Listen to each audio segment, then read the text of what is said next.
ఆయనే ప్రధాన నిందితుడు. గౌతమ్ సవాంగ్, సీతారామంజనేయులు ఐపీఎస్కి అనర్హులు, వారి కేసు సీబీఐకి ఇవ్వాలి.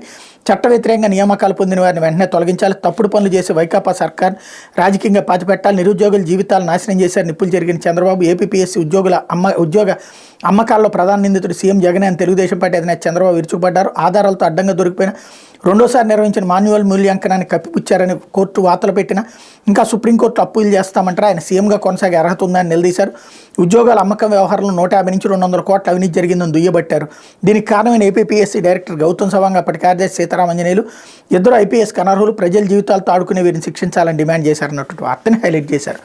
ఇకపోతే సొంత టీవీ ఛానళ్లలో ప్రచారాన్ని ఎన్నికల వ్యయంగా పరిగణిస్తాం. పార్టీలకు ప్రచారం చేసే ప్రభుత్వ ఉద్యోగులపై కఠిన చర్యలు, హింసాత్మక ఘటనలకు ఎస్పీలని బాధ్యులను చేస్తారు. రాష్ట్ర ప్రధాన ఎన్నికల అధికారి ముఖేష్ కుమార్ మీనా సొంతంగా టీవీ ఛానల్ కలిగి ఉన్న రాజకీయ పార్టీలు తమ అభ్యర్థులకు వాటిలో అనుకూలంగా ప్రచారం చేస్తే ఆ ఖర్చును లెక్కలేసి వారి ఎన్నికల స్వయంగా పరిగణిస్తామని రాష్ట్ర ప్రధాన ఎన్నికల అధికారి ముఖేష్ కుమార్ మీనా స్పష్టం చేశారు. మీడియా సర్టిఫికేషన్ మానిటరింగ్ కమిటీ ఈ తరహా ప్రచారాన్ని నిరంతరం గమనిస్తుంటోందని పేర్కొన్నారు. ఆయా అభ్యర్థులకు తొలుత నోటీసులు జారీ చేసి వారి వివరణ ఆధారంగా తదుపరి చర్యలు తీసుకుంటామని చెప్పారు. సచివాలయంలో శుక్రవారం ఆయన మీడియా ప్రతినిధులు కార్యశాల నిర్వహించారు.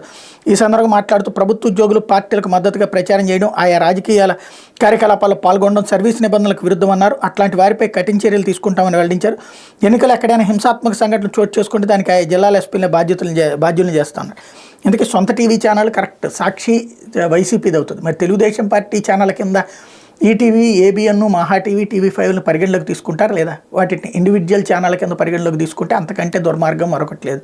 ఎందుకంటే వాళ్ళు తెలుగుదేశం కోసం, తెలుగుదేశం చేత, తెలుగుదేశం వల్ల బ్రతుకుతున్నటువంటి వాళ్ళు. వాళ్ళ దాంట్లో ప్రచారాలు ఆల్రెడీ జరుగుతూ ఉన్నాయి. ఈవెన్ వాళ్ళ పేపర్లో చూసినా కూడా జరుగుతూ ఉన్నాయి. ప్రతి వార్త తెలుగుదేశం కోసమే రాస్తున్నారు. అది సొంత ఛానళ్ళు అనడానికి లేదు. కాబట్టి ఇక్కడ దీని మీద మరి ఎలాగ ఈసీ చర్యలు తీసుకుంటుందో చూడాల్సి ఉంది. ఇకపోతే 2500